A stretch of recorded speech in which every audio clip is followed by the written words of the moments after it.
Assalamualaikum warahmatullahi wabarakatuh. Alhamdulillahirrahmanirrahim. Wassalatu wassalamu ala asrofil anbiya'i wal mursalin wa ala alihi washabihi ajmain. Ibu Kepala Sekolah SD Negeri 3 Cikaso beserta Dewan Guru SD Negeri 3 Cikaso yang saya hormati, izinkanlah saya di sini menjadi pembawa acara dalam acara diseminasi budaya positif SD Negeri 3 Cikaso. Untuk mengawali acara kali ini, mari ucapkan basmalah di sebelumnya. Bismillahirrahmanirrahim. Baik, untuk yang selanjutnya yaitu menyanyikan lagu kebangsaan Indonesia Raya. Hadirin dimohon berdiri. Indonesia tanah airku, tanah tumpah darahku, di sanalah jadi pandu hidupku. Indonesia bangsaku, bangsa dan tanah airku, panjang kita bersama. Indonesia bersatu, hiduplah tanahku, hiduplah negeriku, bangsaku, rakyatku semuanya. Bangga jiwanya, bangga badannya, untuk Indonesia Raya. Indonesia merdeka, merdeka, tanahku, negeriku yang bersih. Indonesia merdeka, merdeka, hiduplah Indonesia Raya. Indonesia merdeka, merdeka, tanahku, negeriku yang kucinta. Indonesia merdeka, merdeka, hiduplah Indonesia Raya.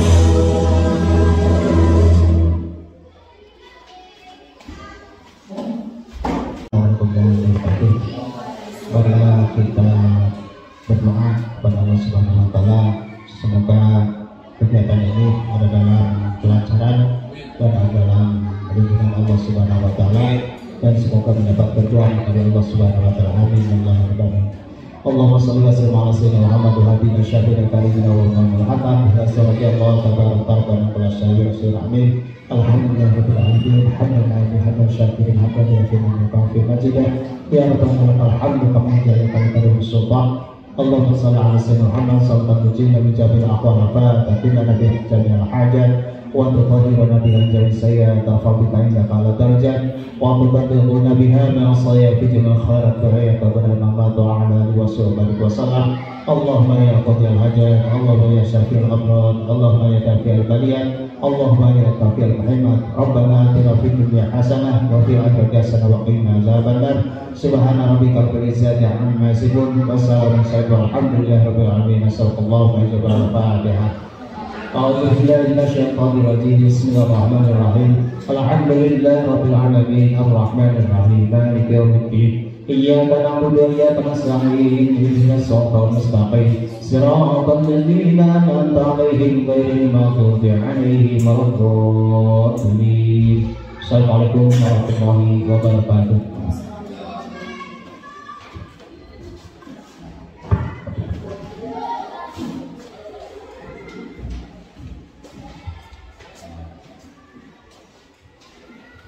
Baik, untuk yang selanjutnya yaitu kita menginjak acara inti, yaitu pemaparan materi diseminasi budaya positif oleh calon guru penggerak angkatan 11 Ibu Sri Mulyani SPDI. Kepadanya disilakan.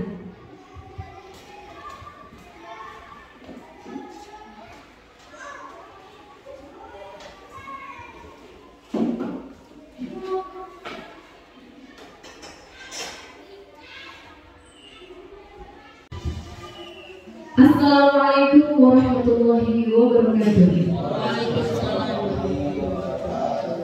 Bismillahirrahmanirrahim. Alhamdulillahirabbil alamin. Wa bihi nasta'in wa ala umuri dunya waddin. Wassalatu wassalamu ala sayyidina Muhammadin wa ala alihi washabbihi ajmain.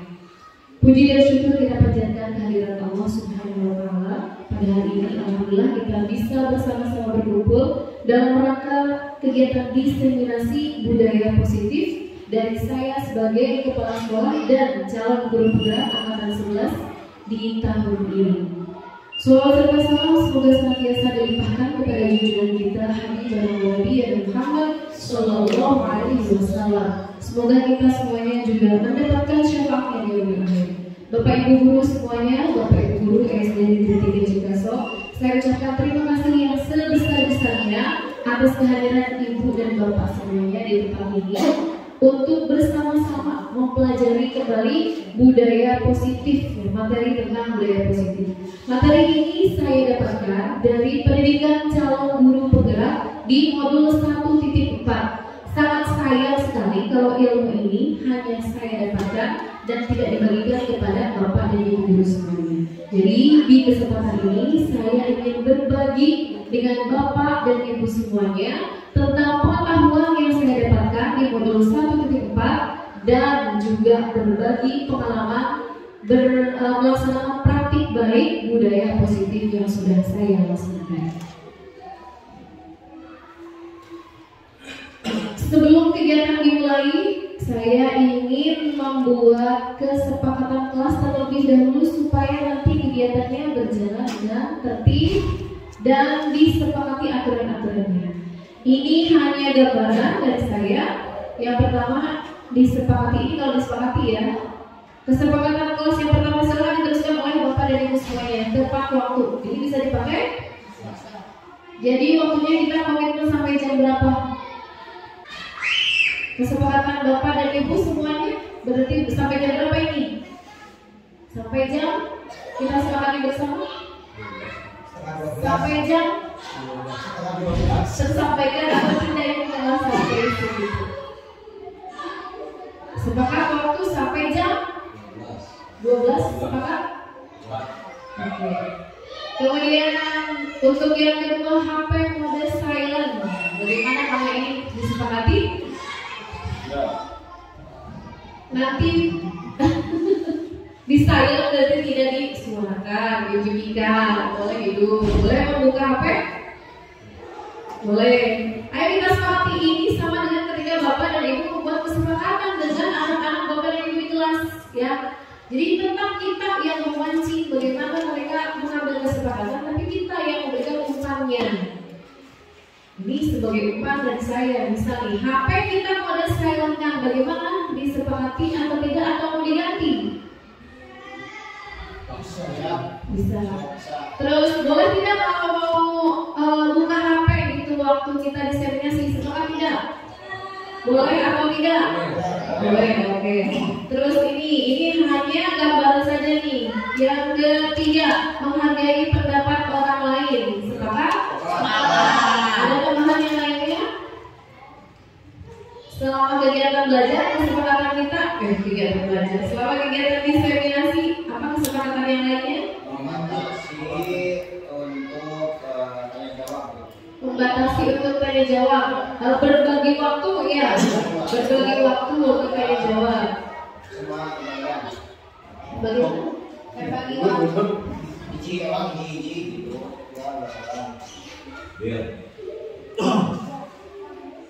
Oke, ada lagi yang lainnya?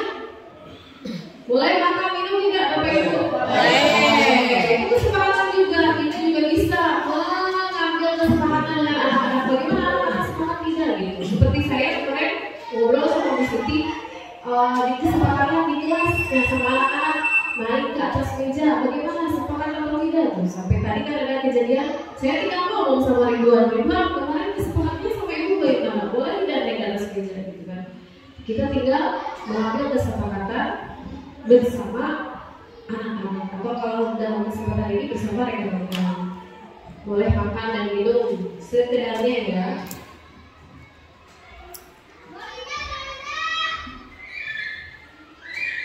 Baik, itu kesepakatan kelas kita.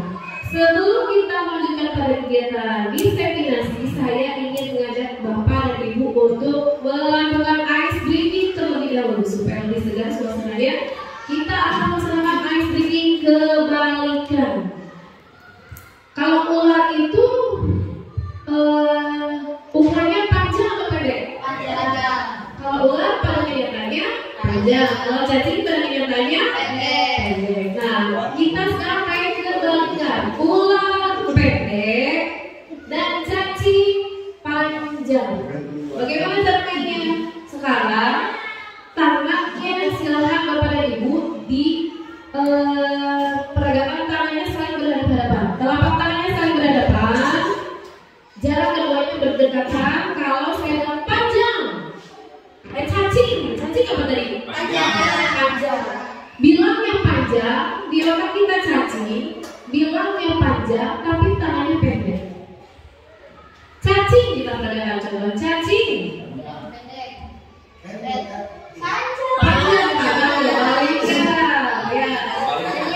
Panjang, tapi tangannya pendek jaraknya. Kalau ular pendek tangannya. Oh, dibuka.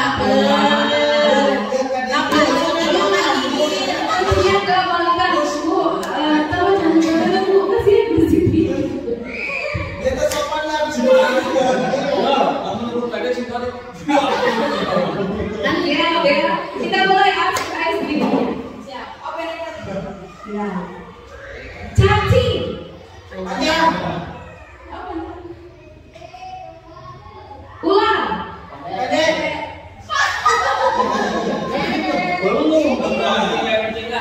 Cacing. Panjang. Oh, ular. Cacing. Ular. Baik Bapak Ibu, ini adalah konsep-konsep inti atau materi-materi inti yang dipelajari di materi budaya positif. Kita akan belajar tentang yang pertama disiplin positif dan nilai-nilai kebijakan universal. Kemudian teori motivasi, hukuman, penghargaan, dan restitusi. Kita juga akan belajar tentang keyakinan kelas. Ini sudah biasa ya, kalau di kurikulum merdeka, keyakinan kelas ini justru menjadi kesepakatan yang harus dijalankan di kelas ini. Kemudian yang keempat, kita akan mempelajari tentang kebutuhan dasar manusia dan dunia berkualitas. Yang keempat tentang restitusi, bahwa kita punya kontrol, posisi kontrol sebagai guru dalam membimbing murid-murid kita. Dan yang keenam yaitu segitiga restitusi. Seperti apa sih segitiga restitusi? Cara menyelesaikan masalah dengan menggunakan segitiga restitusi.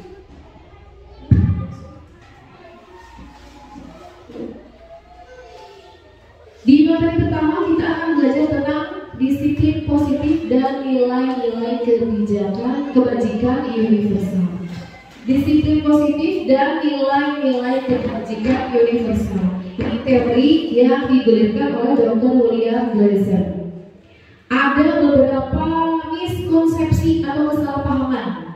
Yang pertama, ilusi bahwa guru mengontrol murid. Menurut Bapak dan Ibu betul tidak kalau guru bisa mengontrol murid? Seperti seolah-olah guru bisa mengontrol murid. Tapi pada kenyataannya semua yang dilakukan murid adalah atas dasar kontrol dirinya sendiri. Guru hanya bisa membimbing, tidak bisa mengatur. Ya, ini hanya ilusi. Pada dasarnya anak itu yang mengatur dirinya sendiri bersikap mau berubah atau tidak. Secara miskonsepsinya, ilusinya guru katanya mengontrol murid, padahal pada kenyataannya anaklah yang mengontrol dirinya sendiri. Ilusi yang kedua, bahwa semua penguatan positif, efektif, dan bermanfaat. Bujukan, kemudian pengaruh-pengaruh. Nah, itu katanya efektif dalam jangka waktu tertentu. Kemungkinan murid tersebut akan menyadarinya dan mencoba untuk menolaknya. Dibujuki, ya mah di awal lumpur, ini cuma bujukan aja, katanya. Ya. Jadi murid tersebut menjadi tergantung pada pendapat sang guru untuk berusaha. Jadi dia tergantung, bukan dari dalam dirinya. Ilusi berikutnya, bahwa kritik akan membuat orang merasa bersalah, dapat menguatkan karakter. Kritik dan membuat orang merasa bersalah akan dapat menguatkan karakter. Ternyata pada kenyataannya kritik dan merasa bersalah itu bukan menguatkan karakter, tapi ada beberapa dampak negatifnya, yaitu anak merasa buruk dan lain sebagainya. Nanti kita pelajari lagi. Kemudian ilusi berikutnya yaitu, atau miskonsepsi berikutnya, ilusi bahwa orang dewasa memiliki hak untuk memaksa. Kita sebagai orang dewasa, sebagai guru, kebanyakan berpendapat bahwa kita itu bisa memaksa. Padahal pada kenyataannya anak punya pendapat sendiri. Walaupun kita paksa, walaupun di depan kita anak nurut, tapi di dalam hatinya dia Itu bagus sekali. ya pasti. Ya, nanti bisa juga disesuaikan, boleh ditambah kalau misalnya sudah tercapai, boleh di ini kan. Ya nggak apa-apa, dari kelas 60 yang dekat nilai apa yang mau dikembangkan, nilai kebajikannya. Yang mau dikembangkan ya Mas Sami, kita ya Pak Atis, cuma mau ditambahan kedisiplinan, salam, nilai apa. Oke. Nanti nilai-nilai itu juga kita bicarakan dengan anak dan harus disepakati dengan anak ya, supaya nilai kebajikan itu menjadi kesepakatan yang ingin dibentuk di kelas. Kalau di kelas 5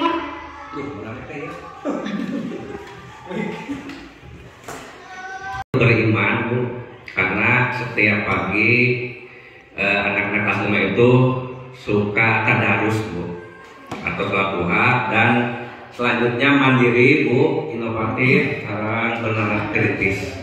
Itu aja. ya, itu nilai yang ingin diterapkan di kelas 5 ya. Kebajikannya universal secara umum ya.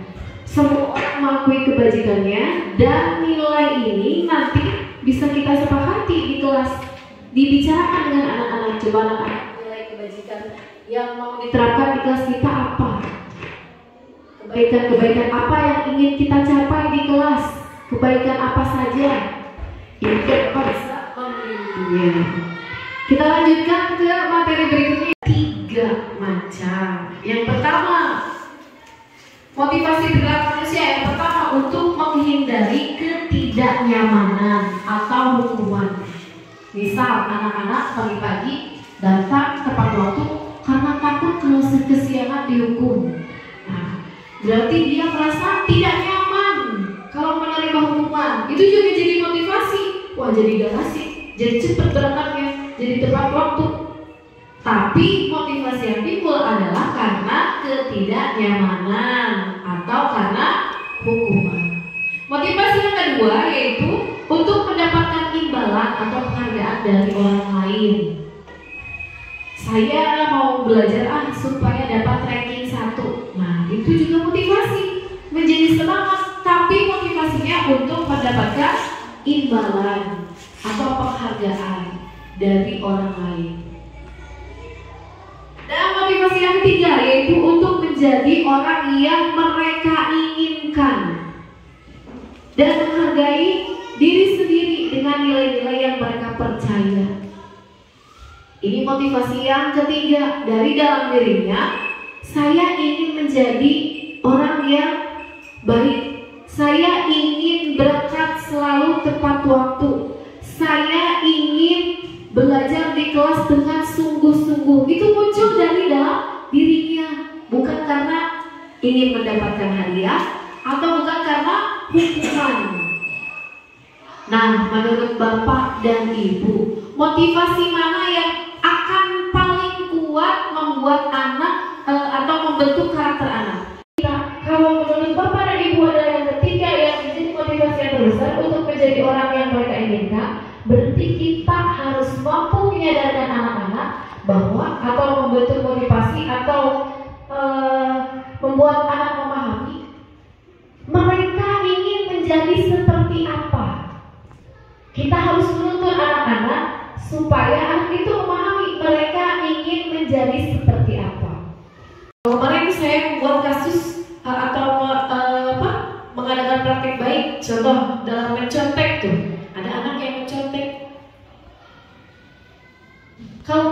berarti kan tidak menghargai diri sendiri. Kemudian di restitusi, murid atau anak akan mendapatkan penguatan.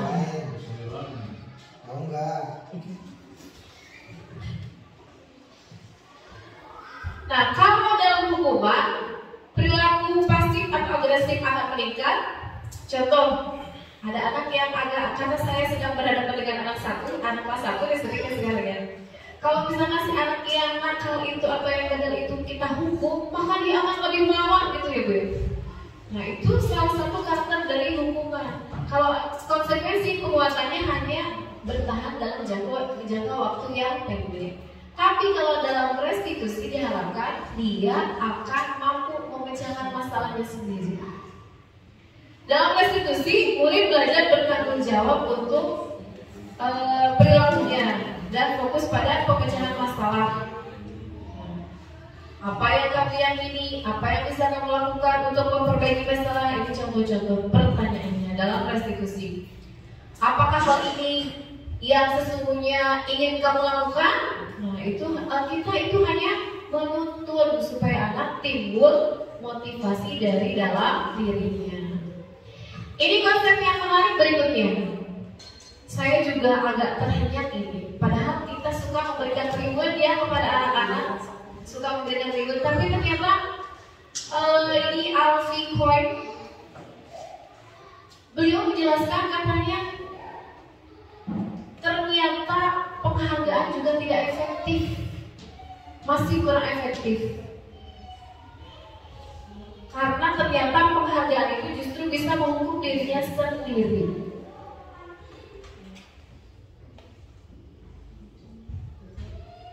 Saya langsung ke slide berikutnya.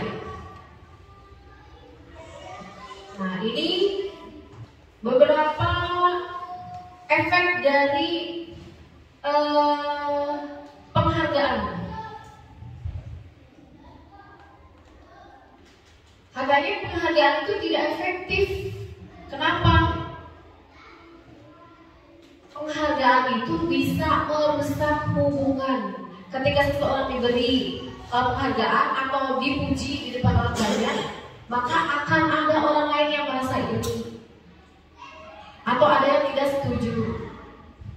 Nah, itu salah satu alasan kenapa penghargaan bisa merusak hubungan.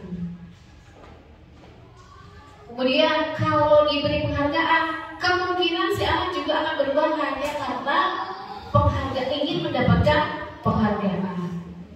Kemudian dari penghargaan itu juga bisa menciptakan persaingan, kadang persaingannya yang tidak sehat, makanya bisa merusak hubungan. Pendapat berikutnya nih, penghargaan bisa mengurangi ketepatan.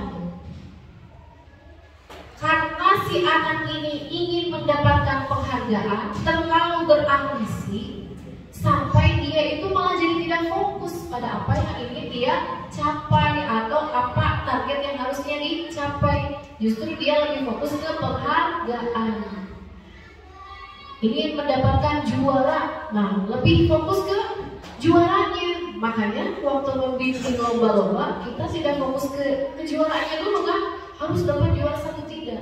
Tapi kita fokusnya ke kualitas, karena penghargaan itu kalau dijadikan motivasi akan mengurangi ketepatan dan menurunkan kualitas, karena fokusnya ke penghargaannya. Padahal seharusnya yang lebih difokuskan adalah ke kualitasnya. Penghargaan juga mematikan kreativitas, karena yang dikejarnya hanya penghargaannya, sementara nilai-nilai, pengetahuannya, kreativitasnya justru tidak muncul, karena yang dikejar hanya penghargaan, kejuaraannya saja. Padahal dari pengetahuan itu banyak yang bisa kita pelajari dan bisa kita berikan pengetahuannya kepada anak-anak. Misal kemarin kita mengajar menyanyi, ya waktu lomba.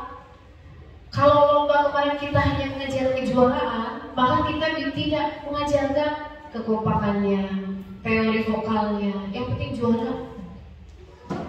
Tapi kita lebih fokus ke hasil yang dicapai oleh anak sesuai dengan tingkat kemampuannya. Nah, ini yang lebih mengheningkan. Ternyata penghargaan itu menghukum mereka yang tidak mendapatkan penghargaan. Misal, anak yang biasa mendapatkan juara 1 tahun ini tidak mendapatkan juara 1, mereka jadi merasa dihukum. Aduh, dari ambil ranking 2, kok saya tidak bisa jadi juara? Dia jadi merasa terhukum. Nah, yang kedua, memberikan penghargaan dan hukuman adalah hal yang sama karena keduanya mencoba mengendalikan perilaku seseorang. Karena orang pada dasarnya tidak suka dikendalikan dalam jangka waktu yang lama. Penghargaan akan terlihat seperti hukuman. Karena kalau tidak tercapai jadi menyesal, sakit. Nah, hukuman itu kan pada intinya sakit ya, menyakitkan. Jadi ada rasa tidak nyaman karena tidak mendapatkan penghargaan. Ternyata penghargaan juga bisa menjadi hukuman.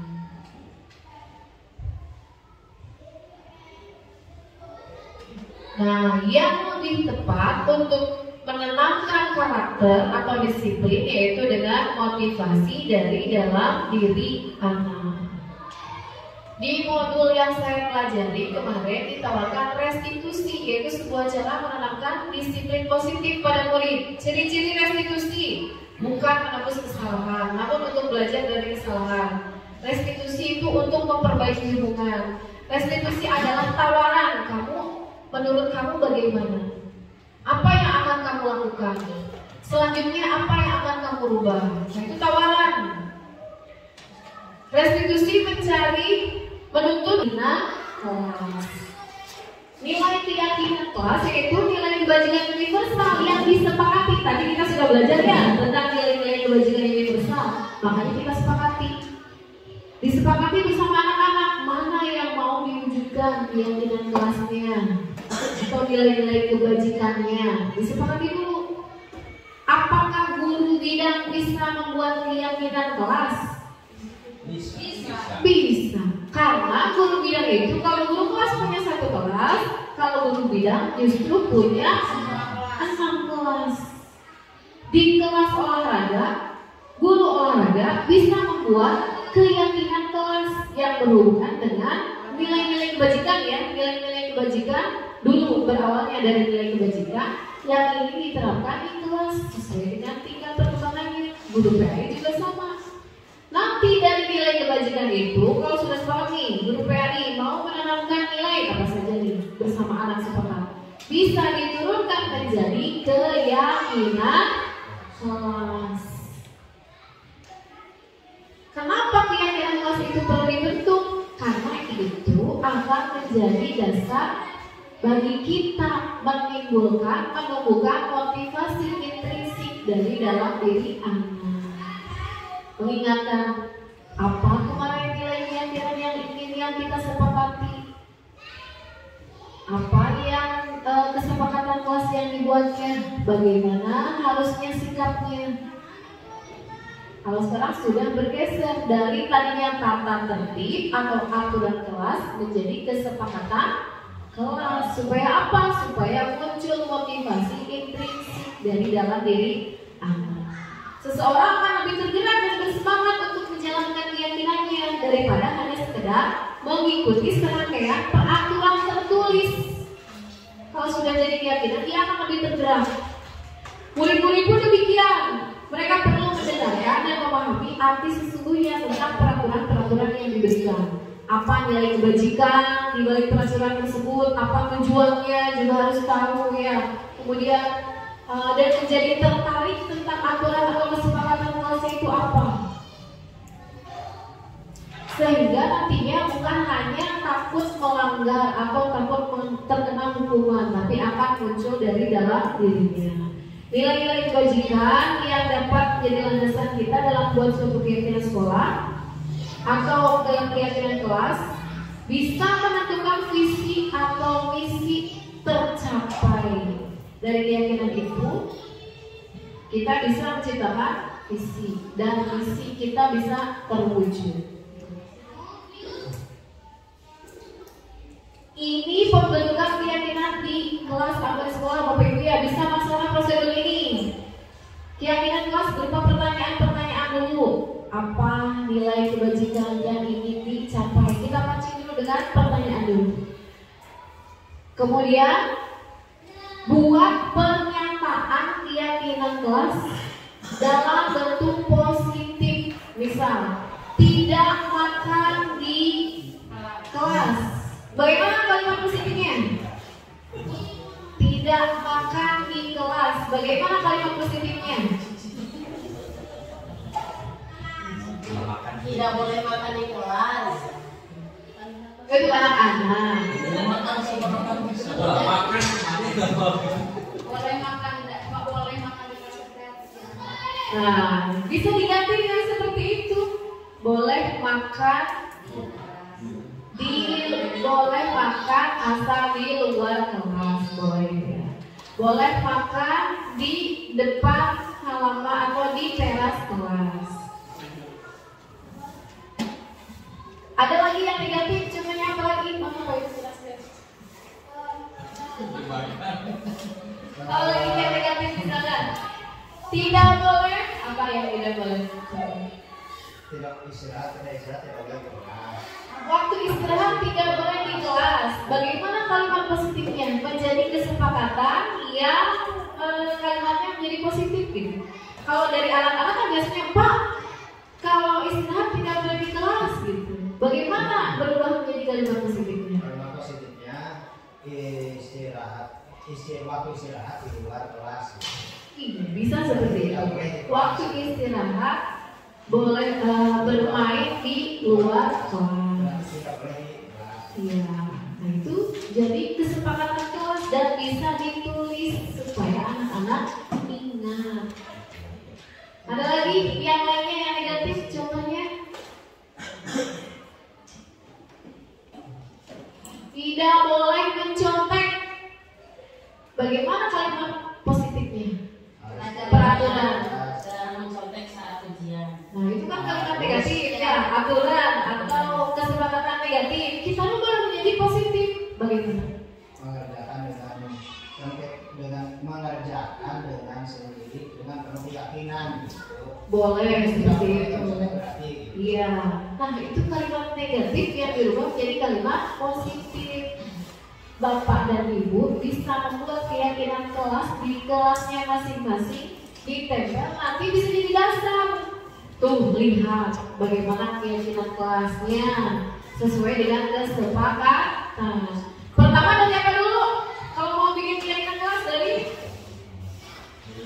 nilai kebajikan yang disepakati, lalu melalui curah pendapat bersama ibu bapak. Keyakinan apa yang akan kita bentuk, nilai kebajikan apa yang akan dibentuk, kemudian keyakinan sekolahnya mau seperti apa, sampai menjadi kesepakatan di sekolah kita.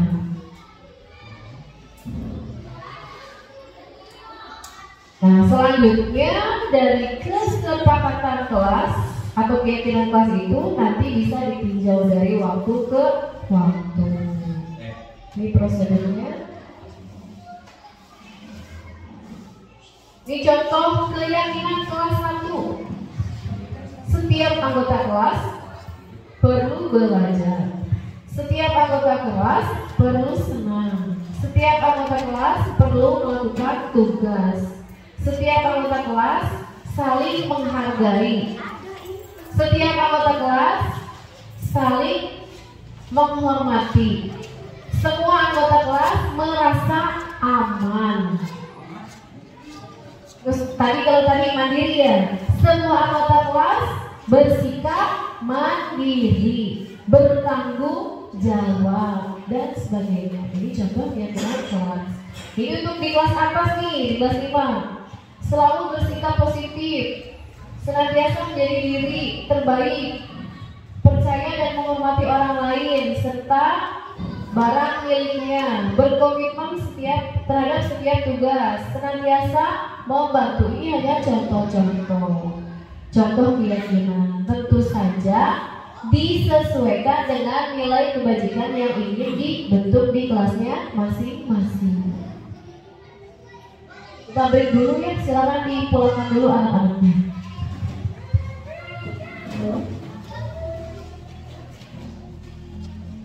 Tinggal mengalih kata-katanya, kata-kata tidak. Iya. Tapi nanti itu kan jadi tanya kepada si anak, menurut kamu bagaimana kesepakatan kelas kita? Tidak makan waktu belajar, tidak jajan misalkan di jam belajar. Nanti kalimat positifnya apa? Dialihkan, dibantu oleh bapak. Kalau anak pasti biasanya kebanyakan munculnya dari negatif dulu. Iya. Kalau dalam pendapat tadi katanya kan penghargaan itu kurang efektif. Ya, bisa jadi itu bisa kita terima ataupun tidak. Itu teori kontrol ya, kontrol diri. Kita sependapat atau tidak itu tergantung. Tapi alasannya katanya karena penghargaan itu tadi berbeda, ada beberapa alasan. Pada intinya mah motivasi yang akan timbul bukan dari dalam dirinya sehingga tidak kuat untuk membentuk karakter anak. Bagaimana pendapat Bapak dan Ibu? Silakan. Silakan Pak Olam, bagaimana pendapat Bapak tentang teori penghargaan? Mana mic-nya? Teori UTR itu karena sudah berapa yang lalu, teori tentang masalah peringkat, masalah peringkat, terus masalah kita memberikan hapus ke mau yang juara kayak gitu, kejuaraan gitu ya. 2 tahun yang lalu aku pernah bacanya, masih jalan pro kontra ya katanya kayak gitu. Jadi banyak masyarakat yang menyayangkan, contoh anak ayah saya berbakat, contohnya gitu teh. Tapi kan berbakatnya apakah ada peningkatan apa enggak kan kita nggak tahu, nggak ada ranking. Contoh kan kalau di kelas gitunya nggak ada ranking, kalau di perlombaan nggak ada juara kayak gitu kan. Buat apa kita berjuang tapi nggak ada tujuannya? Contoh tujuannya kita nggak cuma emang dia bener karakter gitu, karakter terus bakatnya yang dikembangkan, tapi kan kemampuan belum bisa kita lihat kemampuan aku seperti apa dari lingkungan yang dia tempati, kan jadi belum tahu. Jadi menurut aku ya antara menurut penelitian itunya bisa boleh tergantung SDM-nya, tergantung tempatnya. Kalau untuk pembentukan karakter sendiri, ini untuk pembentukan karakter ya. Kalau menurut Bapak sangat efektif atau masih ada yang lebih efektif dari penghargaan? Kalau untuk pembentukan karakternya? Pembentukan karakter untuk saat ini, jadi kita contoh mengapresiasi ETT kan otomatis ada motivasi untuk lebih belajar. Contoh besok. Tapi motivasi ini berarti timbulnya dari dalam diri anak ya. Dari anak sendiri. Ya. Karena dengan bimbingan atau dari orang lain. Ya. Kalau motivasi tanpa bimbingan nggak mungkin bisa. Contoh motivasi saya, dia punya bakat menggambar, dia punya bakat membaca, dia punya bakat kan masing-masing dalam segi matematika. Tapi kan kalau nggak dikembangkan dari arahan nggak mungkin bisa. Ya, jadi guru masih harus tetap berperan sebagai penuntun ya Pak ya dalam hal ini. Nah tadi saya simpulkan menurut Pak Olam tadi penghargaan itu masih dibutuhkan ya Pak ya, tapi tidak menjadi faktor utama untuk menimbulkan motivasi anak atau untuk pembentukan karakter anak. Tapi pada zaman sekarang di lingkungan kita sekarang penghargaan itu masih dibutuhkan. Bukan berarti penghargaan itu kejuaraan atau berapa, dalam bentuk peringkat saja itu ternyata menjadi sebuah penghargaan gitu ya Pak. Jadi memang baik penghargaan ataupun hukuman tidak usah dihilangkan, cuma kita lebih fokus ke menimbulkan motivasi intrinsik dari dalam diri anak supaya terbentuk karakter yang munculnya dari dalam dirinya. Itu tugasnya itu kata tadi Bapak, guru harus menuntun, membimbing supaya si anak timbul motivasi intrinsiknya. Nih satu lagi saya ingin dengar pendapatnya juga nih, bagaimana pendapat Bapak dan Ibu tentang hukuman untuk membentuk karakter anak? Ada yang mau menyampaikan pendapat tentang hukuman? Seberapa kuatnya? Apakah masih harus diterapkan atau ada yang lebih baik dari hukuman, atau hukuman hukuman itu hanya salah satu atau satu-satunya jalan terakhir ketika sudah tidak bisa lagi, silakan. Hukuman dari model fisik atau model gimana? Terserah. Hukuman kan beda-beda ya. Setiap guru memberikan hukumannya beda-beda. Intinya hukuman itu sesuatu yang membuat anak menjadi tidak nyaman. Nah, apakah menurut Bapak dan Ibu efektif untuk membentuk karakter atau hanya jangka pendek atau ada cara lain yang bisa lebih efektif membentuk karakter anak dari sekedar hukuman?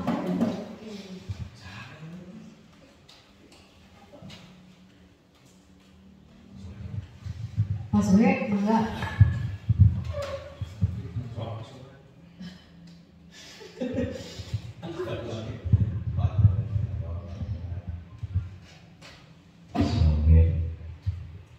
Hukuman tuh kalau misalkan untuk anak itu, karena menurut saya tuh yang di lapangan tuh, yang di kelas itu hukuman itu terjadi ketika jalan terakhir Bu.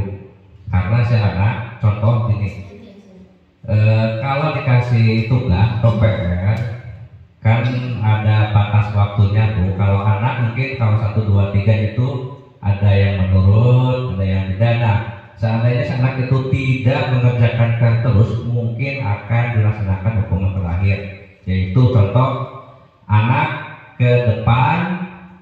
Nah ini kalau misalkan si anak pengen duduk, nah pihak guru itu mengasih hukuman sok, misalkan perkalian berapa yang bisa boleh duduk gitu Bu. Tapi alhamdulillah Bu, setelah dilaksanakan hukuman itu Bu, anak itu terbiasa mengerjakan tugas.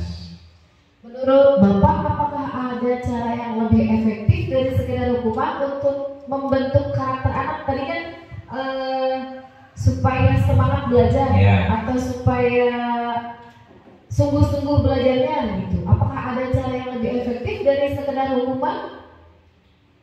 Yang lainnya boleh menambahkan, silakan. Mau dari Pak Opik juga boleh. Bagaimana menimbulkan motivasi intrinsik dari dalam diri anak? Misal ya, udah kita kasih contoh PR ini. Bagaimana caranya menimbulkan motivasi intrinsik dari dalam diri anak supaya dia sadar untuk mengerjakan PR-nya? Nah itu Bu, saya koordinasi dengan orang tua Bu, bahwa untuk ngapal itu ada tugas. Terus si orang tua kan akan membantu Bu, kan ada anak yang tidak bilang Bu ke pihak orang tuanya bahwa besok ada PR gitu. Kalau kita sambungkan dengan nilai kebajikan, bisa tidak dalam mengerjakan PR ini? Bisa tidak? Kalau nilai kebajikan, terima kasih Pak Opik jawabannya, nanti kita lanjutkan lagi. Kalau nilai kebajikan, kan nilai kebaikan yang diakui oleh anak. Oh iya Ibu, ini baik. Nah, untuk menyadarkan anak mengerjakan PR, apakah bisa disambungkan dengan nilai kebajikan yang ingin dicapai oleh anak, sehingga nantinya kan timbul dari diri anak untuk menjadi dirinya sendiri. Karena tadi kan dibahaskan untuk menjadi dirinya, menghargai dirinya, mewujudkan diri yang dia inginkan. Bisa tidak kalau disambungkan dengan nilai kebajikan? Bisa? Nilai kebajikan apa yang berhubungan dengan PR? Coba Bapak Ibu. Bertanggung jawab. Ada lagi? Mandiri. Ada lagi? Berarti itu nilai yang harus ditanamkan kepada anak, supaya anak mau mengerjakan PR-nya. Nilai itu yang kita sepakati bersama. Nilai itu yang nantinya akan kita bahas dengan anak. Kenapa kamu tidak mengerjakan PR? Pertama, nanti ada tahapnya ya. Validasi dulu. Kenapa kamu tidak mengerjakan PR ya? Iya Bu, valid nih. Berarti si anak tidak mengerjakan PR. Terus kamu ingat tidak kesepakatan kelas kita apa? Atau nilai kebajikan yang ingin kita tanamkan di kelas kita apa? Bertanggung jawab. Kalau PR itu tanggung jawab bukan? Iya. Berarti kalau PR itu tanggung jawab, apa yang harus kamu lakukan kalau ada PR?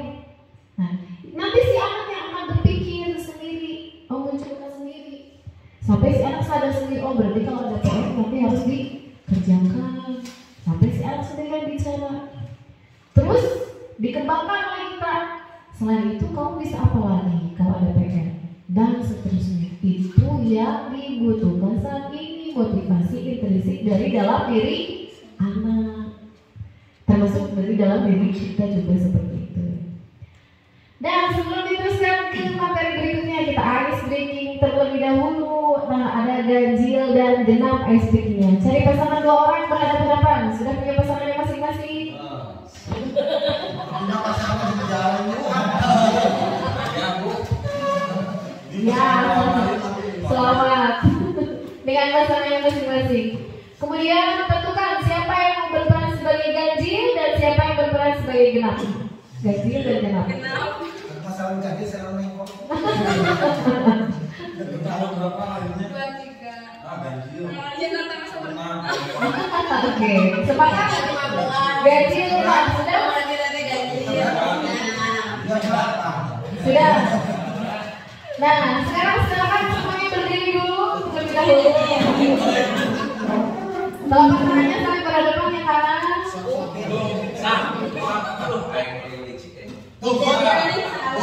Tuh, bukan putih. Sudah berpasang-pasangan, tangannya dihadap-hadapkan, bukan ditempelkan, saling berhadapan. Nanti kalau saya bilang angka yang ganjil, bisa 3 ganjil atau genap? Ganjil. Maka yang ganjil bertugas untuk menangkap tangan yang genap. Oh, ini berulang. Ya, kalau tidak ditangkap juga ditepuk lah ya. Kalau yang genap berarti menghindar. Kalau menghindar tidak tertangkap berarti menang. Yang disebut yang menghindar. Yang disebut itu yang menangkap. Paham? Siap. Dan sebaliknya siap ya. Hobi kalian konsentrasi. Ya, dihitung tak punya Elena 3 kali. Sah. Oke, siap. Siap. Bilangan yang pertama. Malam ngaji. Belum. Siap. Konsentrasi. Ibu tadi rambut. 6.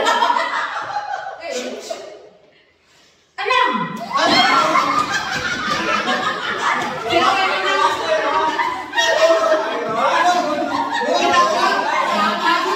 Ganjil yang pertama siapa? Ganjil yang pertama.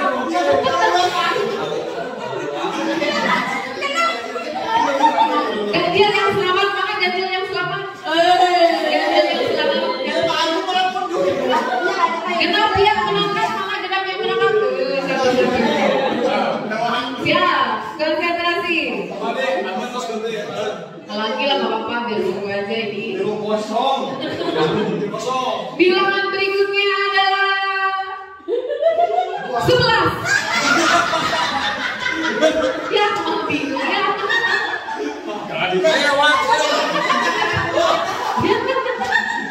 Malah si genap yang nangkap ganjil. Ini tadi sama-sama kalah nih. Ini yang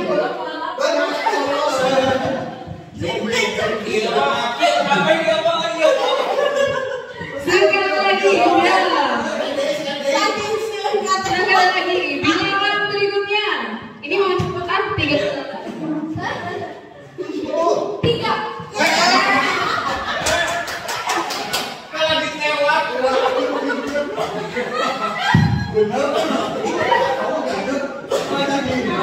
Jadi itu mau cepetin. Bilangan mau cepat ya, siap. 3 bilangan mau cepat. Teteh berarti ganjil. Aku coba 3, berarti yang 3 yang nangkep kan? Iya, ganjil.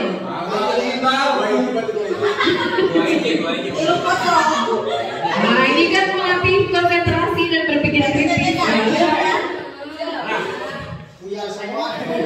Bilangan ini mau cepet ya, 3 bilangan cepet-cepetan. 7. Siap. Siap lagi. Siap. Posisi siap. 12.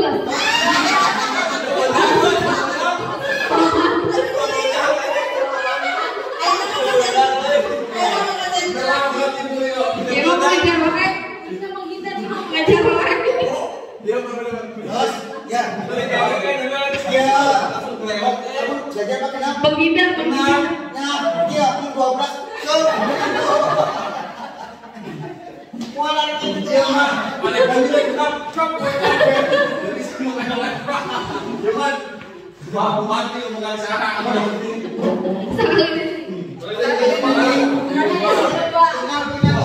Terakhir, siap.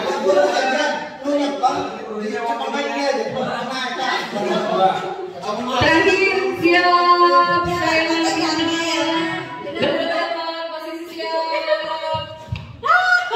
Jalan.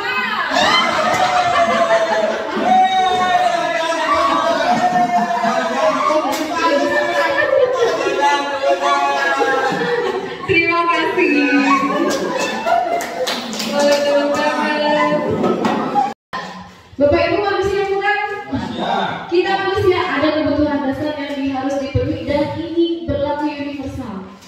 Menurut Bapak Ibu, apakah kebutuhan dasar ini sesuai dengan kebutuhan dasar Bapak Ibu? Yang pertama, 5 kebutuhan dasar manusia. Yang pertama, kebutuhan untuk bertahan hidup atau survival. Kedua, butuh kasih sayang dan rasa diterima. Betul tidak manusia semua manusia? Ketiga, semua manusia butuh kebebasan. Sepakat tidak? Walaupun taat, walaupun nurut, tapi pada dasarnya butuh kebebasan untuk mengekspresikan dirinya. Semua manusia. Berikutnya yang keempat yaitu butuh kesenangan. Have fun. Semua manusia butuh kesenangan. Kalau tidak senang, tidak bahagia dong ya. Dan yang terakhir butuh penguasaan atau power. Begitu juga dengan anak-anak kita. Anak-anak kita juga butuh, bukan hanya diri kita. Anak-anak butuh untuk bertahan hidup. Contoh anak-anak yang butuh bertahan hidup itu seperti apa? Kasusnya, anak butuh sarapan setiap pagi hari, betul tidak? Kalau si anak butuh bekal ke sekolah, betul tidak? Apa yang akan terjadi kalau anak tidak diberi bekal oleh orang tua? Apakah akan ada masalah? Ada. Apakah akan ada tindak pelanggaran? Ada. Itu karena ada salah satu kebutuhan hidupnya yang tidak terpenuhi. Contoh, anak yang suka minta bekal temannya, mungkin dia belum makan dari rumah. Berarti kebutuhan bertahan hidupnya belum terpenuhi. Ini analisis dari kita. Setelah kita mengetahui kebutuhan dasar manusia, kita analisis diri kita. Kalau ada masalah, apa yang belum terpenuhi? Kasih sayang misalnya, anak dengan kekurangan kasih sayang dan kurang rasa diterimanya. Biasanya apa yang akan muncul dari kekurangan rasa kasih sayang dan rasa diterimanya? Kalau di kelas biasanya ada anak yang manja, caper, bikin masalah supaya ingin diperhatikan. Mungkin saja kebutuhan rasa kasih sayang dan rasa diterimanya kurang di rumahnya atau di lingkungan bermainnya, bisa jadi. Maka kita bisa menangani ke sana. Oh, berarti si anak butuh diberikan rasa kasih sayang, butuh diterima. Kebebasan, apakah anak juga butuh kebebasan? Butuh kebebasan, butuh peluang untuk mengekspresikan dirinya, butuh kebebasan untuk berekspresi, mengungkapkan pendapat.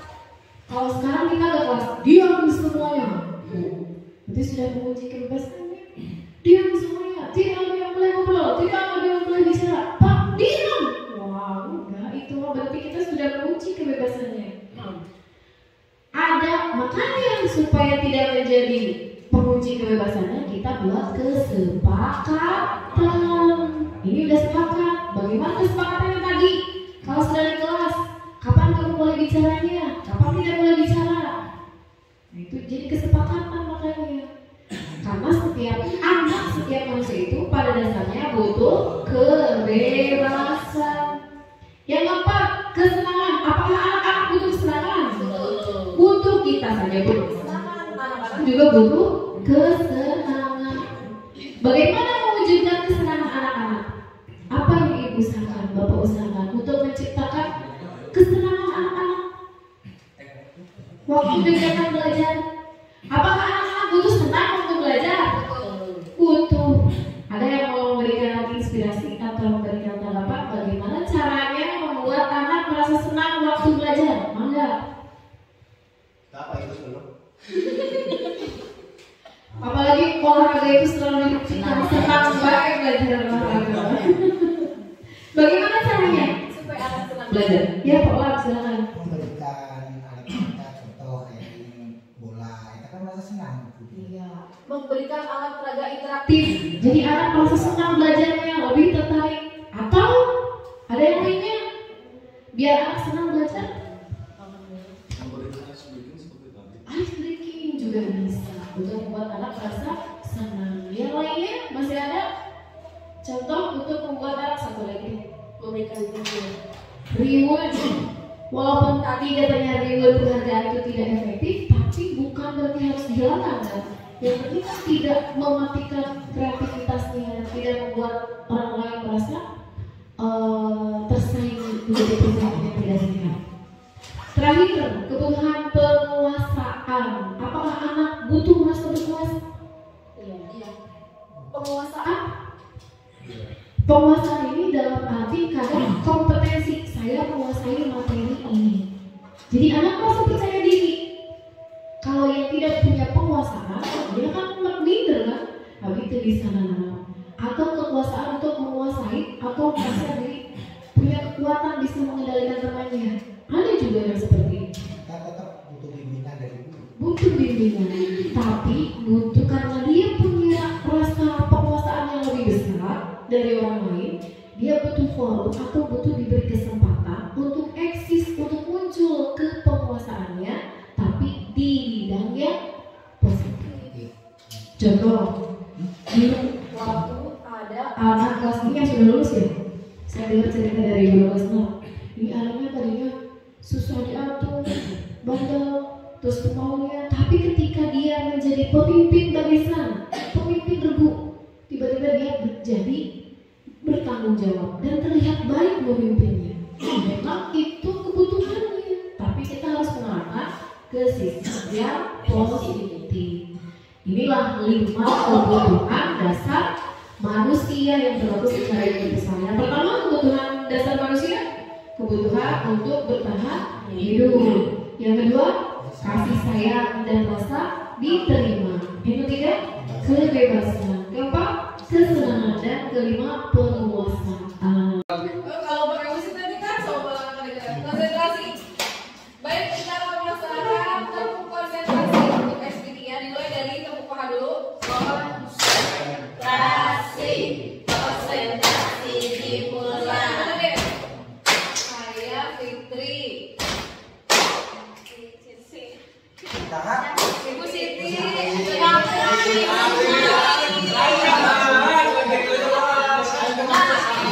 akan menjadi di kelas ya. Di sana juga belajar konsentrasi dan tegas. Yaudah, aku Ibu Siti nggak apa-apa. Biasanya apa begini? Tepuk konsentrasi, konsentrasi, konsentrasi dimulai. Saya Fitri, Fitri Yunus.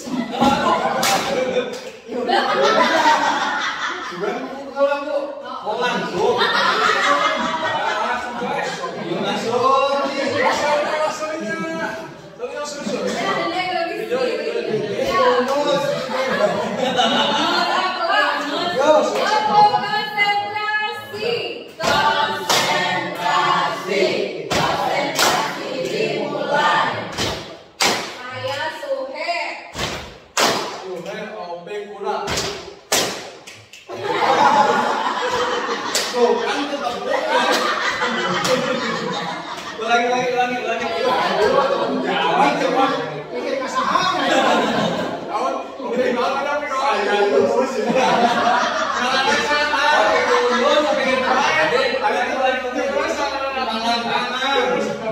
Ya, oke.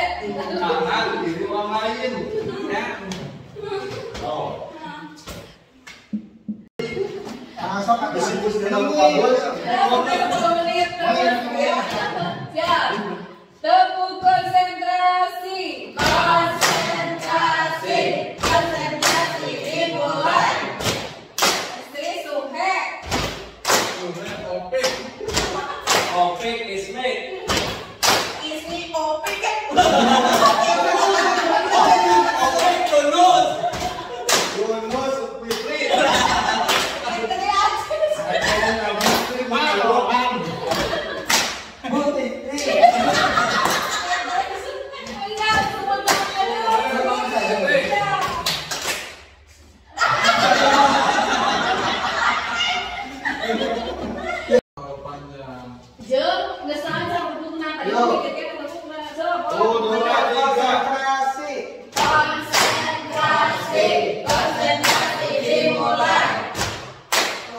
Yunus Fitri. Yunus Lui. Istri Suhe. Suhe Opik. Opik Ismi. Ismi Olam. Orang Yunus. Yunus Fitri. Istri Aji. Orang lagi. Istri Opik. Opik Suhe. Suhe Opik. Opik Suhe.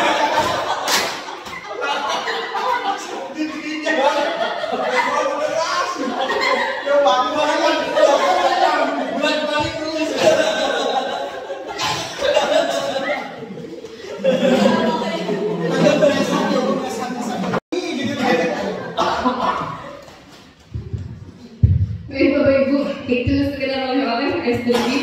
Jadi ada 3 SPG kan hari ini kita dapatkan. Yang pertama tentang panjang pendek, buat caci. Yang kedua tadi SPG apa ya? Tangan kanan. Dan yang paling terakhir bola literasi. Bapak Ibu bisa praktekkan masing-masing. Dan untuk diseminasi kali ini, alhamdulillah sudah selesai 5 materi yang tadi sudah disampaikan. Semoga bermanfaat untuk Bapak Ibu semuanya. Itu adalah materi-materi yang saya dapatkan dari materi calon guru penggerak di modul 1.4. Selain bermanfaat dan saya dapatkan, saya harapkan juga bisa Bapak dan Ibu terima, diserap dan dilaksanakan di kelasnya masing-masing. Jadi untuk pertemuan depan masih ada ini di Google? Masih ya, kita buat apa tadi? Kesepakatannya membawa pertemuan berikutnya, membawa kesepakatan kelas dari kelasnya masing-masing. Terima kasih Bapak dan Ibu semuanya sudah mengikuti diseminasi budaya positif kali ini. Semoga bermanfaat dari awal sampai akhir. Jika menyesal kesalahan dan kekurangan, saya mohon maaf yang sebesar-besarnya. Wabillahi taufiq wal hidayah. Wassalamualaikum warahmatullahi wabarakatuh. Apa ilustrasi?